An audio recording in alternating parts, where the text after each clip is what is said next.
Fun and games, right? Fun and games with technology. I love it. Okay, good morning, everyone. My name is Martha, and I'm going to be with you for the next 25 minutes or so. I want to share something that's really, really going to change your life and the way that you are in your life and in your business. And it's something that I'm always excited to share because when I first learned it, it was a real game changer for me. So I'm going to attempt to share my slide with you because I think it would just be much more useful and helpful for you if you can see the slides as I talk you through. Now, why is this important? Why is it important? Well, it's really important to understand what's going on in the background of your mind, what's influencing the results that you get in your life, in your business. And so I'm going to share with you what's known as a communications model. I'm going to share my screen, communications model, and I'm going to share this one with you. And I'm hoping this is actually going live. I'm not totally convinced, but the show must go on, as they say, right? So I'm just going to keep going.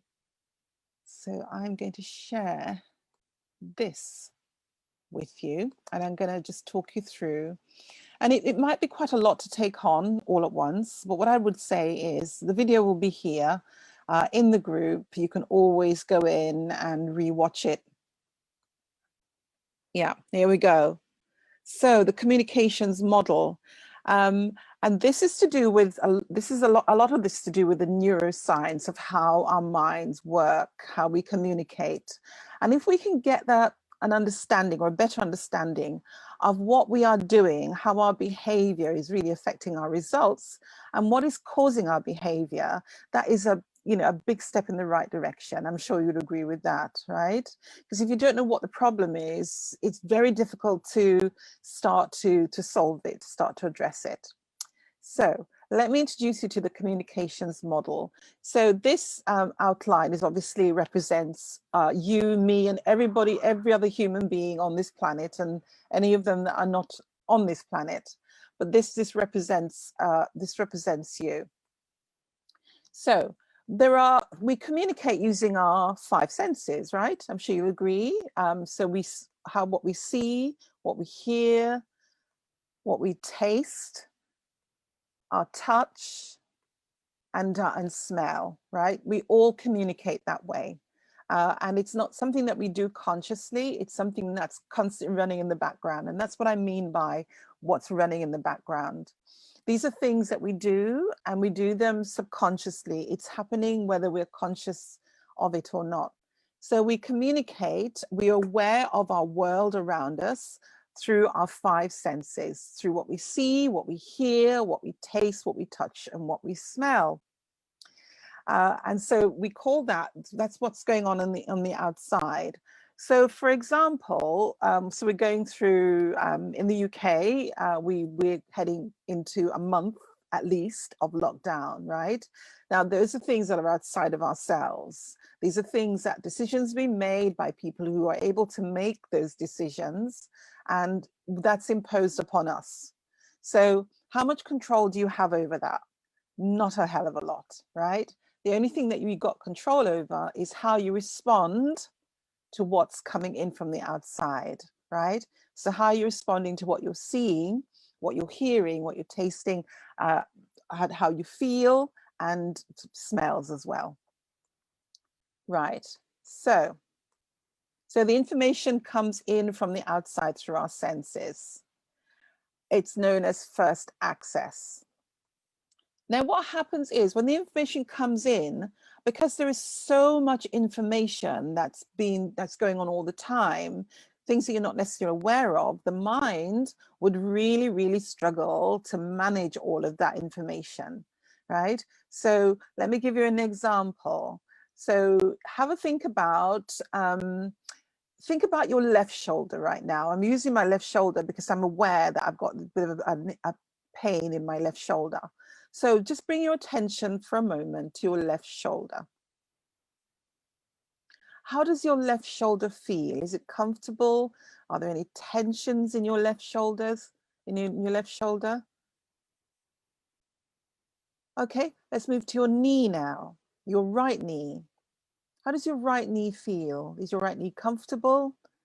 Any aches and pains there? Does it just feel really good? So all these sensations are going on all the time. And until the pain in my shoulder becomes really, really, strong, and I can no longer ignore it, I don't really give it much attention, right? So consciously, I'm not aware of that pain in my shoulder because it's just a niggling pain. It's not something that's really very painful. I have to give it my attention. So what's happening, what the mind is doing is the mind is just focusing on what is really important or what the essential things, right? If suddenly I'm sat here and something sharp falls off the chair and lands on my toe, where's my attention going to go? It's going to go to my toe, right? Yeah. So all these things are happening around us all the time, and the mind will makes a decision. You make it subconsciously what you focus on, and it just deletes the rest, right? Until it becomes an emergency. If the smoke alarm goes off in my house right now, suddenly that's going to be my main attention, right? So the main focus of your mind is to keep you alive, right? And it will do whatever is necessary to keep you alive. And what it does is it makes sure it focuses on what's important. Now, you can direct your mind as to what is important, right? What is important is what you tell your mind is important. So what you focus on is what you're telling your mind is important. So if you're focusing on the bad stuff, the negative news, that's what your mind is going to focus on because that's where you've instructed it to focus on. So if you're focused on positive things, if you're focusing on gratitude and what's good in your life and all the joys of life, that's what your mind is going to focus on. So you do actually have a lot of control over that, right? Otherwise, it's just deleting stuff. So it might even be deleting the good stuff because you've instructed it to focus on the things that are worrying you, if you're constantly worrying. Because we learn through habits, don't we? We learn through repetition. And if we're constantly worried about things, that's what the mind will focus on. If you're constantly feeling joyous and grateful for what's going on in your life, that's what your mind will focus on. And obviously, you'll feel better for it, right? So when the information comes in, there's a lot of deletion going on. It's happening all the time, even when you're asleep. That deletion is going on all the time. The next thing is that the mind distorts things, right? Because remember, your mind is always trying to make sense of what's going on. So what it does is it distorts things, right? So for instance, let me give you an example of distortion and that our minds do. So you're walking down the road one night and it's quite dark, you're on your own, you're feeling pretty tired, all right? And you just want to get home. And as you're walking along, you hear a big crash in front of you. It's quite dark up ahead, so you can't see what's going on. You hear a big crash in front of you. That's going to get your attention, right? So you can't see what's made the noise. And what's you'll be feeling a sense of fear, right? Because you can't, it's dark, you're on your own, you're not sure what's going on ahead. And so the mind, what it does is it starts to gives you a story about what could be happening ahead, right? Because it only knows what it knows. And your mind will relate that experience of looking in the dark, not being able to see what's going on. It will relate it to something it already knows.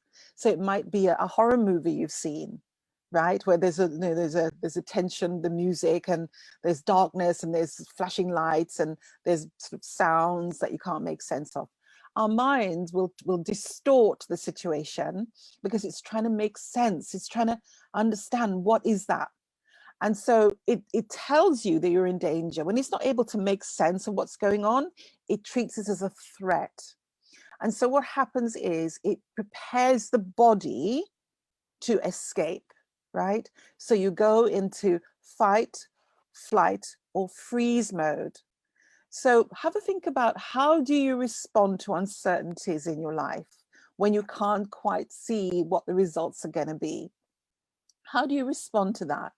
Do you feel like running away? That's what I used to do when I was younger. Um, do you freeze? Or are you ready to fight? Right? So being really knowing what your natural reaction is really important, because you can then anticipate the situation. Because sometimes the mind might believe that you're in danger where in fact you're not. Yeah? It might believe you're in danger where in fact you're not. So for instance, you might get a telephone call that tells you something about, it tells you about the lockdown. You might get something in the post that comes that tells you about social distancing and the virus and all of that. Yes. Now that you're getting the information, while you're reading it, there's going to be, if you notice in your body's going to be there'll be a reaction in your body. And so often we're not really aware of it, but actually it's going on. So when you're reading the bad news about the lockdown and social distancing, not only are you taking it in your mind is then preparing your body to respond to the information, even though you're in your house and you're safe. Right? The mind doesn't know that. It's reading, it's going by the information. So it will distort the information, and it will prepare you to run away, to stand and fight, or to freeze. So you're doing one of those three things, and it's knowing what is your habit when you get bad news, right? What is your habit? And then once you know what the habit is, that your sort of go-to response, once you know what that is, you can then have some strategies as to how to deal with that in a realistic way. So the mind distorts and it deletes the information. And the third thing that the mind does, it generalizes, right? It generalizes. The mind is always looking for context, right? It's because the mind only knows what it knows. So it generalizes. And you'll hear yourself generalizing, you hear other people generalizing in their conversation, in your conversation. And if you actually listen to movies as well, and watch movies, listen to radio, you'll hear people generalizing all the time. And you'll know when you're generalizing is when you hear yourself, you hear other people saying things like, this always happens, right? They never do this. Yeah, so when they use definitive words like and sort of generalize about it, that's what just the mind trying to make sense, trying to justify a behavior, a reaction, what's going on, right? So for instance, if you have children in the home, or if you're with a partner and your partner, let's say your partner, for instance, your partner might have a habit of, I don't know, when he or she goes into the bathroom, for instance, and they come out, they always leave the door open, right? And that annoys you. That might be just something's really small. They might leave the bathroom door open, right? Now, because you're frustrated with it, you might hear yourself say to him or her, you always leave the bathroom door open. Yeah, you never close it behind you, right? Well, actually, if you think about it, sometimes they close the door and sometimes they don't, right?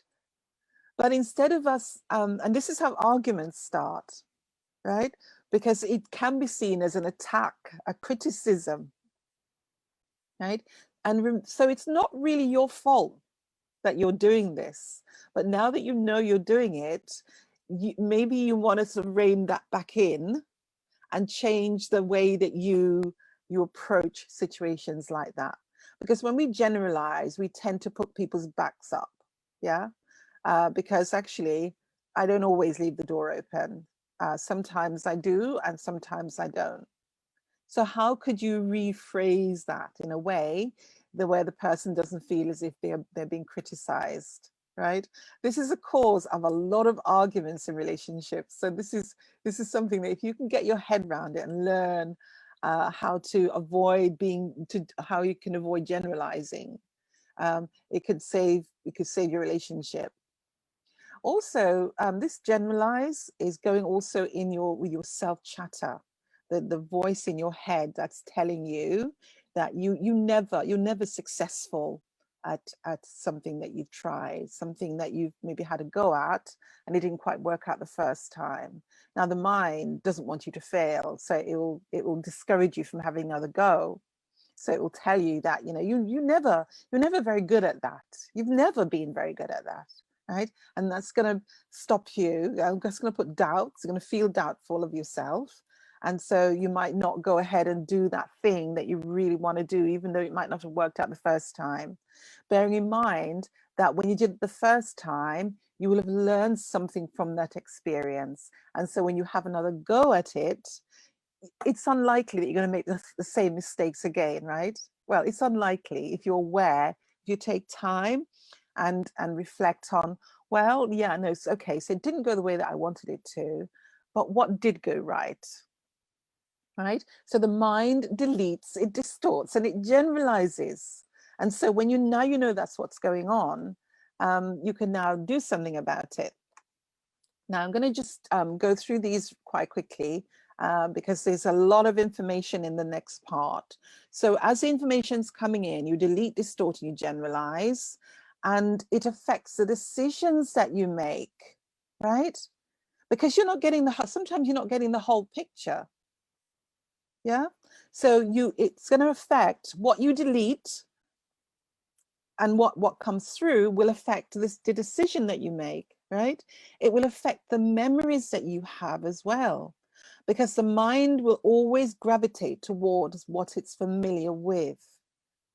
And it also, what the mind also does is it's very selective about the memories that you have. Yeah? It tends to focus on the negative until you train your mind to focus on the positive. The memories from the past will be affected by what you focus on. Yeah, the language you use as well will be affected by what's going on here. Now you delete, you distort, and generalize the language that you use, right? So the language meaning by that is, again, you can this always and never, and language like gratitude and like forgiveness and I'm sorry, and words like that. So you've got the negative and the positive, and the language that you use can determine the result, obviously the results that you get, right? If you go into, let's go back to your partner and the door. If you go in and you're saying, do you know what? I would really appreciate it if you close the door behind you when you go through. Yeah, I'm not necessarily to refer to that you always leave the door open. Yeah, that's coming from a place of frustration. So think about the language that you use. Time, space is another, it's context. The mind is always looking for context, right? So sometimes you might find that when you go to a particular place, you get triggered by that place. Right. What I mean by that is, if you've had a bad experience, maybe from your childhood, maybe these are things that you're not really conscious of, but you might have had a bad experience in the supermarket. Say you're going around the supermarket with your mom, and you're attracted by the sort of toys on the shelf, and you sort of wander off to play with the toys, and then you look up and suddenly your mom isn't there, and you can imagine that sense of fear that you've been left, right? So the space that you occupy, the spaces that you go to, can trigger old emotions in you that you probably, as an adult, you probably don't remember, but your subconscious mind will have stored that information, will have stored that memory, right? So if you are experiencing occasions when you get triggered by things, maybe you just need to do some work on that. Work with a coach to help you to figure out, well, what is it? Why is it that I always feel this way when I'm in this particular situation or at this particular time of day? So, I mean, for instance, talk about time, the dark. Some people are afraid of the dark. Now, there'll be a reason for that. There'll be a reason why you're afraid of the dark. And sometimes, often these things, we think we know what the problem is consciously. In fact, the subconscious mind knows exactly what's going on. And again, it's about doing some work with a coach to help you to figure out what's going on. And so when people have phobias, when you work with on a subconscious level, that's how people can release their phobia, because the conscious mind doesn't know why you're afraid of snakes or why you might be afraid of heights. Yeah, often it's not what the conscious mind thinks it is. It's at a much deeper level. Now, this area, values and beliefs, are really, really important, right? Your values are your pole in the sand, right? This is what I stand for, right? This is how I live my life. And your values are, it's really important you get your top 3 values really, really clear, right? Your top 3 core values, your non-negotiables, right? So your value that you might have is, one of my values, for instance, is freedom, right? I really value freedom. Freedom is very, very important to me. But I need to explain what that actually means for me, because freedom for me might be very different to freedom for you, right? So if you're in a relationship and you value freedom, being a relationship can feel restrictive, and yet it can really work if you're really clear what that freedom means. Yeah. And our beliefs is how we make how we make sense of the world, what you believe, because you make your decision based on what you believe, whether that belief is actually true or not. Yeah. Obviously there's a lot more to this. I'm just doing an overview of this model for you. And then your meta program, I'd say in the simplest form, is the meta program is the way that you do things. I hope you're following me on this. I'm just going to check the time. Okay, so with all of that going on, when the information comes in, you delete, you distort, and you generalize. What the actions that you take is based on this, what's going on here. So you make a representation of the external. That then creates an emotion in you. It will affect your physiology, and then your behavior. You react, how you react, and your behavior affects the results that you get, right? So that, I just really wanted to share that quickly with you. You have a look on the internet, have a look on YouTube to get more information about it. And it's important you watch this over and over again. Every time you learn more about this model, the clearer the clearer your life will become, the better results you'll be getting, because you'll actually understand what's really going on. So I'm going to stop sharing my screen. And yeah, so I'm back on the main screen. So what I'd like to do is to invite you to join my Legacy Entrepreneur Facebook group. And in the group, you'll find other like-minded female entrepreneurs like yourself who are working on their business. And in the group, you'll get lots of support, you'll get lots of free training, you'll get opportunity to do hot seat coaching on specific things to help you move forward in your business. You'll get some training on how to write copy, how to be more visible online, what to say to attract the right people to you. And it's all free. So if you'd like to know more about that, I'd like you to, in the comments below, I'm not sure how this works on Zoom, but I'm hoping this is on Facebook. And so in the comments below, just type yes. It's a private group, so you won't be able to find it and apply to come in. So I have to invite you. So just say yes below, and I'll go through your comments over the next few days, and I'll send you an invite. All right, lots of love. Have a wonderful day. And see if I can undo this now. Stop live stream.